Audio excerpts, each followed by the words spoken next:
Anime and romance is a never-ending abyss that has everything you can think of.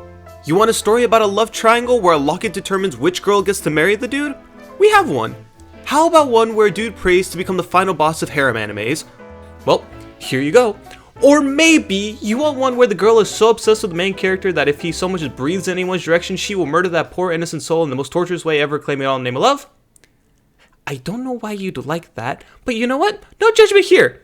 But unlike most anime, relationships are a complicated thing, whether it's your first date or your 70-year anniversary.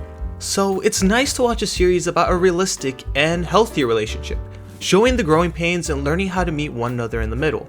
And my favorite series that showcases this reality is Wotakoi, Love is Hard for Otakus. For those of you who are not familiar with the series, it is a slice-of-life romance that follows our main otaku, Narumi, a yaoi mangaka artist, who in her first introduction is immediately running late for her first day at her new job, just like the cliche of a new student being late on their first day of school. All Narumi was missing was a piece of toast in her mouth as she ran. But she makes it to work just in the nick of time and showcases so much of her personality by sitting nervously and fidgeting around until her supervisor Koyanagi arrives to take her for a tour of the office building, with Koyanagi asking her, "Why is it that you left your previous place of employment?" and is met with the response of, "It's complicated." And while walking down the hall, Narumi is whisked back to her childhood after seeing the face of a coworker, and realizes it's her childhood friend Hirotaka. Narumi keeps the conversation brief and sets up a plan to meet up with him after work, with the main reason for it being she doesn't want him to say anything weird, but ultimately he spills as she's participating in an in-game event, dealing Narumi a critical hit. Okay, yes, this video is gonna have some cringy lines, so just bear with me. After work, the two of them are out at an izukaya and Narumi tells Hirotaka she was about to kill him for mentioning the game event in public, risking outing her as an otaku, because that's the very reason she quit her previous job, because her ex-boyfriend dumped her as soon as he found out her secret, and Narumi didn't want to be reminded of that every time she stepped into the office. So then Hirotaka suggests why doesn't she just date a fellow otaku? That would solve all her problems, right? Well, Narumi is very adamant about not dating a fellow otaku, and she takes a moment to look at Hirotaka and says, if she dated him, it would be a waste because he's such a good friend. The next day during lunch, Narumi is determined on finding out if Koyanagi is a fellow otaku, because when Hirotaka mentioned the game event, Narumi saw Koyanagi's reaction as if she knew what it was, and while making her way over, Narumi catches a glimpse of Koyanagi's phone screen, and on it is a very famous cosplayer, finding out that Koyanagi is not only an otaku, but to her surprise, Koyanagi is also that very cosplayer, and somehow knows Narumi from her manga. Over the next 2 weeks, Narumi does her best at her new job, but makes countless mistakes and takes forever to finish her daily tasks, so a trip out for drinks was much needed. And so she invites Hirotaka out, and when they arrive and order their drinks, the bartender mistakes them for a couple, causing Narumi to just keel over with laughter. And she just goes on about complaining about her terrible choice of men and her terrible luck with item drops. At the end of the night, as the two of them are walking, Hirotaka pauses for a moment and just simply asks her, "Then how about me?" and confesses to her, but without actually saying it directly, and instead just says it in gamer words that he wants to be there with her. And so the two otakus awkwardly shake hands, marking the beginning of their dating lives.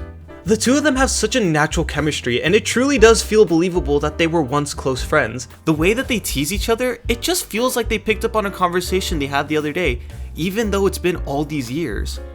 But with changing the status quo, things are bound to feel foreign, and that's the realm Narumi is in, because she feels so awkward at first about being Hirotaka's girlfriend, because she is constantly avoiding and hiding from him, leaving Hirotaka a little confused, wondering if he did anything wrong.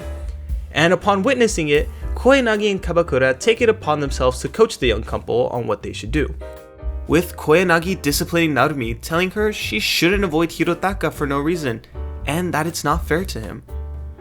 Okay, this brings in one of my favorite scenes as an Ava reference, and it kills me every single time. But after some badly timed phrases, the two lovers are at a bit of a head, with Koyanagi trying to protect Narumi, but Kabakura stops her, causing the two of them to argue, giving our main couple the chance to step away and talk through the situation, and make their feelings clear to one another. But Koyanagi and Kabakura don't have it as simple.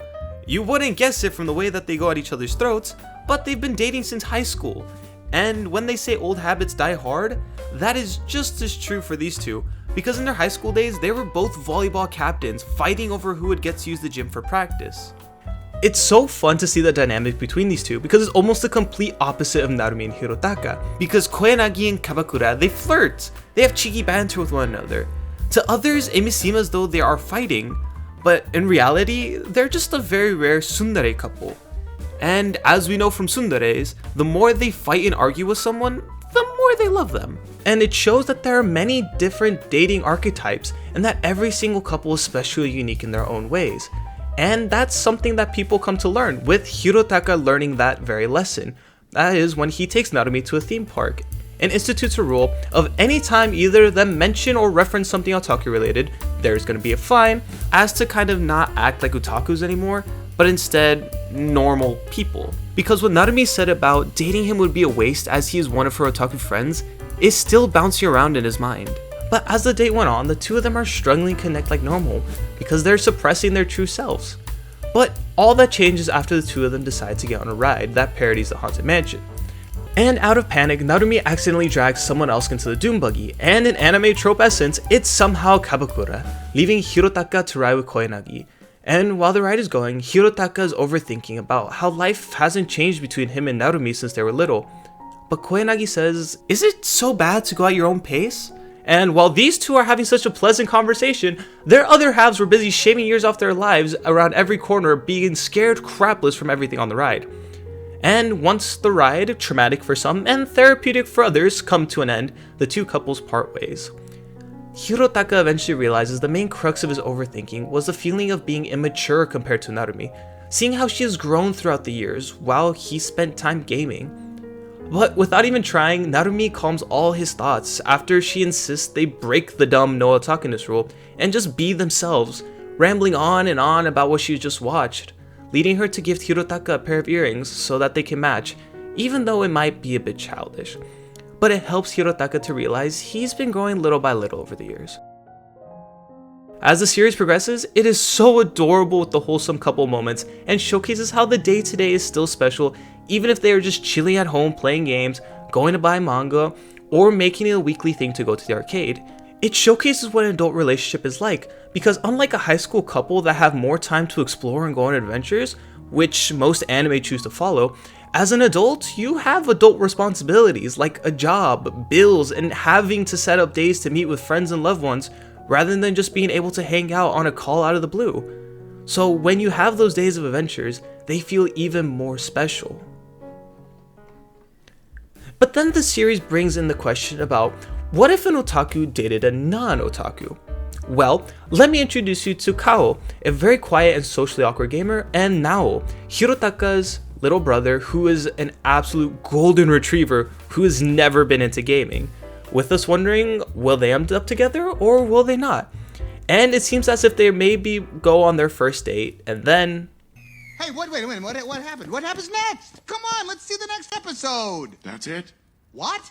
The show was cancelled after that. And just like that, the series comes to an end, and there's really no season 2 on the horizon, because in a 2022 interview, Fujita and editor Kaito Suzuki confirmed that they would love the series to continue, but unfortunately, it's out of their control.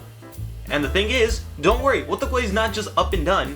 You can get volume 4, 5, and 6, which kind of cover the last 11 volumes that the anime didn't, and as well that there are 3 OVAs that came out after the first season's release that are pretty damn good, that they do cover what's in the last 11 volumes, except they don't even put that thing on fast forward. That thing goes into hyperspeed mode.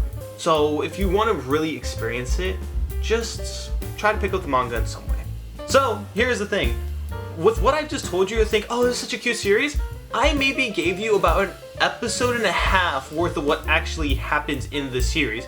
There are a lot more wholesome moments. When it says otaku, it really does lean into references. Like, for example, had ever references. They go to conventions, they go to anime. They're just nerds and geeks, and they fell in love with each other, and it's adorable. It's hopeful, because love is hard for this otaku. Oh my gosh. Do I keep it in? I'll keep it in. Budget, I'll keep it in. Why not? So as a series, I love coming back to it. It's a slice of life. It does leave some impact with you, but it's not the most memorable story throughout. It's just life. But one thing that is memorable is the opening. If you are ever in a bad mood, throw on that opening and you will instantly be in a better mood. From the beginning to the end of the series, episode 1 to episode 11, it's such a fun ride that you eventually do want to come back, just remembering little tidbits and seeing the differences as you grow up. And so, Wotakoi, in the series of rom-coms, and just my pure enjoyment, I would give it a good, strong 7.5 to 8. Not perfect. Again, it's slice of life. Some days feel like they just kind of drag out, but it's just normal life.